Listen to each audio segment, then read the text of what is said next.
Welcome back to Teen Health Episode 1. I'm Zane Baki. And I'm Rashawn Gardner. And here we have Mr. Christopher Keene. Mr. Keene has been working at Manhasset for 16 years, taught psych for 12, majored in psych in Hamilton, and master's at Columbia. What inspired you to get into psychology? I've been teaching here now, like I said, for 16 years, and so when I was in school, the mental health aspect was not really discussed nearly as much, and especially as a male, you kind of expected to suck it up and deal with it, and there wasn't really an outlet for me to talk. I didn't have the relationship with my teachers that I hope I foster with my kids.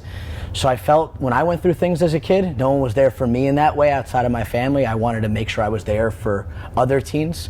I wanted to be a guidance counselor at first and thought, well, then I'm only going to see the kids that want to come and see me, but if I'm a teacher, I get to see everybody. So that's kind of how I ended up in education. What do you specifically teach your students in class? So our class, as Zane could attest, we cover basically the background of psychology, not in as much depth as you would in college. We try to cover as much as we can. I have a few key focuses. To me, the major themes is just awareness, mental health awareness, like kind of what your podcast is all about, understanding disorders and giving true definitions behind a lot of the terminology that we throw around. Kids that are on depression all the time. Yeah. There's a big difference between being depressed and having clinical depression. So one of the biggest things I hope my kids leave is to better understand kind of disorders and how all that works. We also want a basic understanding of the brain. So we all know that doing drugs is bad for you. What I hope my students learn in this class is what's going on inside your brain, what things are irreversible, what is long-term, what's happening in short-term, and why do individuals do some of the things that they do. So yeah, I agree. Some teens throw around the word depressed or depression, and they're just like, yeah, I have depression, but they just say that when they're feeling sad. It's not the actual thing. Yeah, and obviously as a teacher and a mental health advocate, I want to encourage those kind of conversations, but you also don't want to minimize the kid that's really going through something. But I think when you're young, you don't really know the power of those words, right? So as a teacher, whether I'm a psych teacher or not, if Rashawn comes to me and says, Mr. Keene, I'm depressed, that sets off a chain reaction of things I need to do legally as a teacher to look out for your well-being. That did not exist 25 years ago. So when kids would come into class, hoodie on, head down, not themselves, our teachers did not encourage that kind of conversation like I would today, and hope one of my colleagues would say, Rashawn's a bubbly, happy guy. He's not his normal Rashawn. I want to go and now find a way to what's going on with him. And that to me is kind of the beauty of the psych course, is that we open up those discussions. So a lot of times in our class especially, we get a lot of times off tangent, talking about all kinds of things, which is great because you guys are, I think, hopefully asking questions that you've had but don't feel comfortable talking about outside of that course. And I feel like kids, it was a problem before, it's still a problem now, kids masking emotions. I feel like that's still a big issue. People will come in with a smile on their face. On the inside, they're actually dying on the inside. Yeah, I mean, that's the Instagram world, right? So we show the best part of our lives and we hide all the bad stuff. So if I go post a picture of my wife and the two kids, I'm going to show the nice picture with us smiling and all looking great, and I don't have a double chin, and my kids are smiling, but that might have been 50 takes to get there. Yeah. And so my friends oh my God, look how happy the Keene family is. What they didn't see is maybe minutes before I'm screaming at my son, stop hitting your sister, and my wife's yelling at me, stop yelling at CJ, and we're dealing with all of that. And I think a lot of kids do mask that with what they present to the real world. And that's what we try to do on our Instagram, with uplifting comments and quotes. Yeah, 100%. Check out the Instagram, by the way. So what would you say to someone who is struggling with mental health? So there's a lot of ways that I would tackle this. First, I have to evaluate the extent to which this kid has a problem. If I have a kid who I know there's a pattern, there's a history, I might pursue that differently than if I hear a kid who's kind of saying it off the cuff. But the biggest thing that I hope listeners today and that you guys understand as young kids is what we call the biopsychosocial approach. So there are 3 levels to understanding any behavior. There's the biological answer, so it could be hormonal, it could be chemical imbalances inside the brain, it could be brain chemistry. There's psychological, so how does Rashawn learn to cope with something in his family versus how Zane learns to cope? So Zane having a twin sister might teach him to deal with certain problems differently than it might teach you. And then lastly is socially. right? So being an African American male, what experiences do you have that might have you look at a situation differently than Zane might as a non-African American male? If we had a female here, how might she view this problem versus a male? So something as simple as asking for help. I'm sure you guys see it a little bit differently than I do, but I was not taught as a guy that that's weakness. Yeah. So you don't say anything and you hold it in. Whereas a female is expected to express that emotion. She has an outlet where she can go to her friends and they know kind of really what's going on as opposed to, other gender. Yeah, just basing off past experiences, like not telling anyone is just like always a thing as like a guy that you're taught. Yeah. So you just hide everything, you don't say anything, and you act like everything's fine. And it's sad because it's not to say that guys don't have real friendships, but if I were to go and ask two guys who are supposedly best friends and say, what's your buddy's favorite color? What's his favorite movie?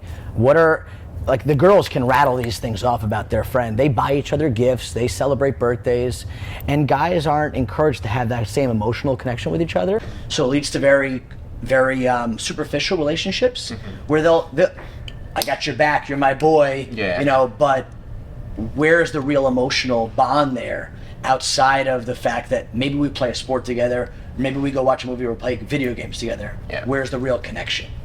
What could cause someone to have a panic attack or an anxiety attack? So the most primary thing is a trigger that's in your society. So most individuals do not just all of a sudden have shortness of breath, trouble breathing.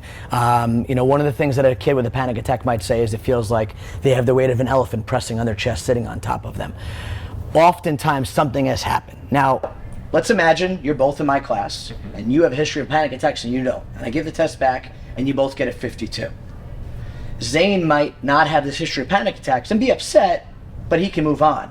Where all of a sudden you now have an uncontrollable physiological reaction where you might start to tremble, you might even have physical reaction like hives, sweating, like I said, the trouble breathing.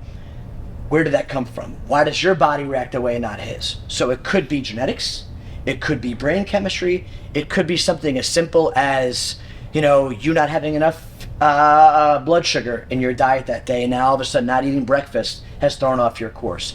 But most times there's something in the environment that sets an individual off, what we call like a trigger.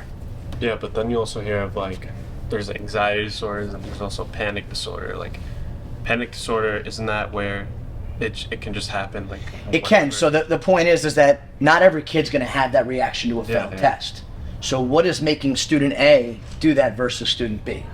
So that could have multiple causes, but that's at the crux of what this problem is, because that person is in control of that. No one says, oh, I'd love to have a panic attack today. I'd love to experience that. So why do they take that same scenario and go that way? And a lot of times the individual has that problem because they're stressed about, why me? Why do I feel this way? I wish I could make it go away, but I can't control it. So we look at somebody with like OCD, for example, which is a form of an anxiety disorder. So I come into class and I sit in this seat every day. That's part of my routine. And I find that Zane's sitting in my seat. I might not be able to move past that. And my teacher might say, it's no big deal, just sit in another seat, Zane. But Zane's got to sit in that seat. That's his routine, that is his spot. And now all of a sudden, he feels like he cannot move past it. He wishes he'd have to think about that, but he can't turn that switch off, so to speak. And it becomes obsessive, hence the term obsessive compulsive disorder, where now I'm teaching and I'm 5 minutes in lesson and Zane's still thinking, oh my God, that kid's in my seat. I can't do this. I can't not be in the seat. That's my lucky seat. That's where I sit for tests, blah, blah, blah. And now has an episode.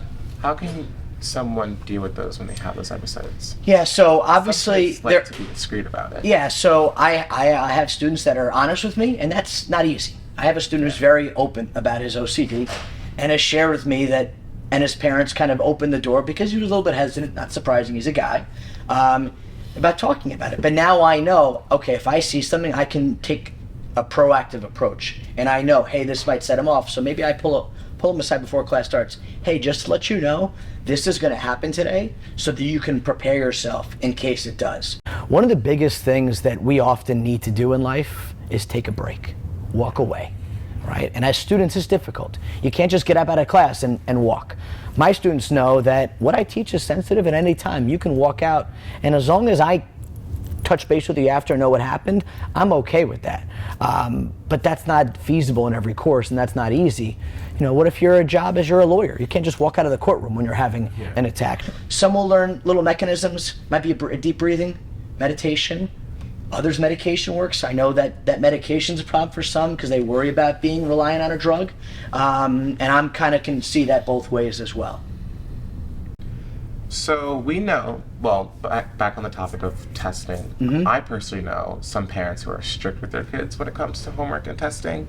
So what would you say to parents who are strict like that? Because I've seen the repercussions on my end. So it was tough. I mean, I first started teaching, I was turned 22 years old. So I obviously didn't have children. I wasn't married yet.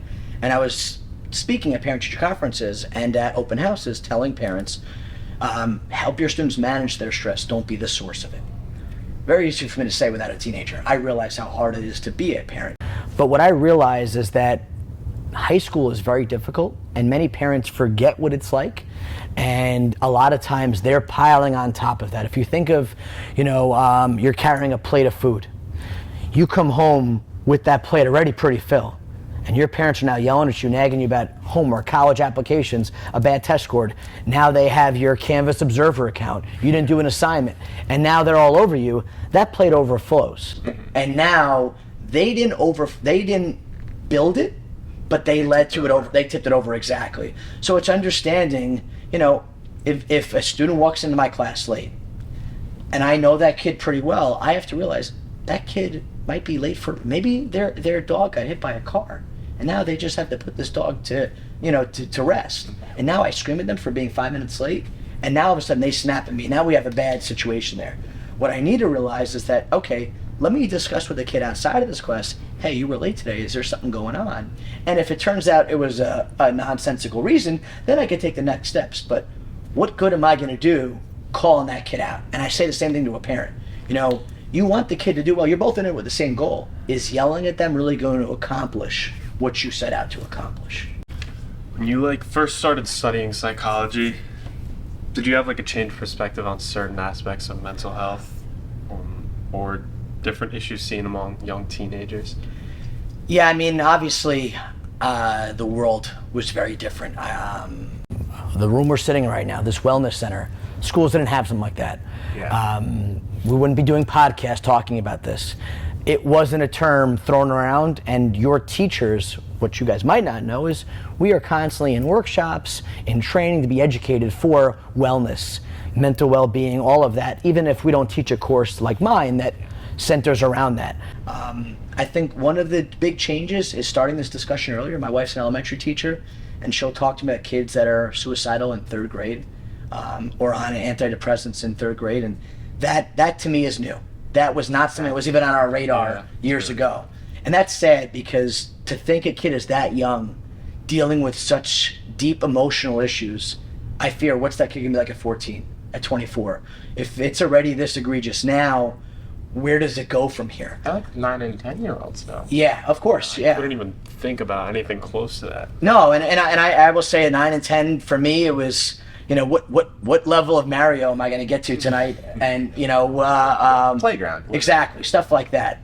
But I also think that I was more sensitive to these issues because I know that I as a teenager, definitely felt more emotion than my peers, and was more expressive with that. So this is something that, and obviously it led me to where I am today, but I think I was a little bit more aware of this, that it was an issue compared to my peers.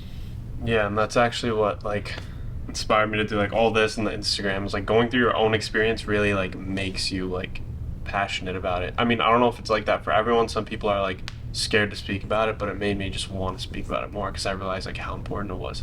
Yeah, I think what's vital in this world is if someone has cancer, we rally around that person. We know they didn't choose it, and that whatever reason led to their cancer, we support them. We'll be fundraisers, stuff like that. We need to get to that same point when someone has anxiety, depression, where I'm not hiding in silence with that disorder, that I have the support of my faculty, of my community, of my friends. And I think one step in that is people like me and your teachers being open about their own mental health struggles or whatever they've gone through and normalizing. I'm not saying that you have to overshare, and I don't want to put a 9-year-old on the spot and say, let's talk about your suicidal ideations. But at the same time, when a celebrity like Demi Lovato opens up about her mental health, Kevin Love in the NBA opens up about his mental health, I think that greatly helps, because you guys as 16, 17-year-olds, like, if Kevin Love, who's playing in the NBA, making millions, if he struggles with anxiety, well then it's okay for me to do that too. And I think that is so vital, and that's why we should celebrate those individuals, because they're doing such a great job. I don't want to minimize like the role of a Jackie Robinson or a Susan B. Anthony, but it's of that level to kind of break down that barrier.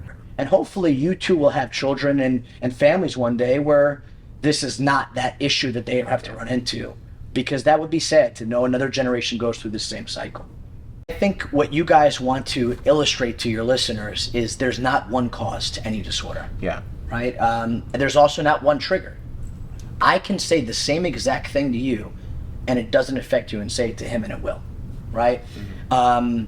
I can give both of you the same antidepressant for your depression and it doesn't affect you both the same way and cure it. So we need to be very cognizant there's not a one-size-fit-all approach to mental health. It comes in all shapes and sizes. It comes in all different forms where the causes can be varied. But if we can highlight some of those warning signs to an educator like me, well then why not pass along to the people that are really seeing it like you guys? So if you as friends are like, hey, my friend is always well put together, and I'll give you an example, stop showering or stop worrying about their appearance, and this is a boy or girl who's always takes pride, that's a huge red flag that this person might be making suicidal preparations. That's something that I know based on my background and my teachings of psychology, and my kids will learn it when they do their disorders unit. But you've never taken my course, and if you don't have that mental health education, you're not aware, and now you're the one seeing it, and you didn't know that that was a warning sign, and now, God forbid, it's too late. Yeah. That person's taken their life, and if we had shared that information with you, well then you could have gone to me, or gone to Dr. Sanger, or gone to, any number of people and said, hey, something's up with Johnny. Can you please reach out to him? And then we can go and hopefully intervene before it's too late. Yeah, so like one of our goals is to get kids to like open up just in general. It's like the first step. And I feel like it's so hard for so many teenagers to open up about like a specific problem because they feel like they can't tell anyone. Is there an issue that you guys are experiencing as teenagers that is causing a lot of stress and anxiety? There might be a day where they come in and they're really stressed about some English test, and they're like, this is unfair. We had 1 day's notice and this test is... So then I say, all right, psych will take a back seat right now and let's have this conversation. And what I hope those kids have learned is that I should speak when something's upsetting me. Now we resolve it. And I also, exactly, now I learn that other kids are also stressed. And what's great about this too is it could be the class valedictorian, it could be the star lacrosse player, it could be the lead in the theater, or it could be the kid who has no social connections to the school at all. They all can struggle with the exact same thing. And this doesn't discriminate, right? Mental health doesn't discriminate, it doesn't attack the weak, right? And that's a big stigma we gotta get over. You're not weak, there's nothing wrong with you. You didn't choose that, just like you didn't choose the cancer or the diabetes or whatever else it might be.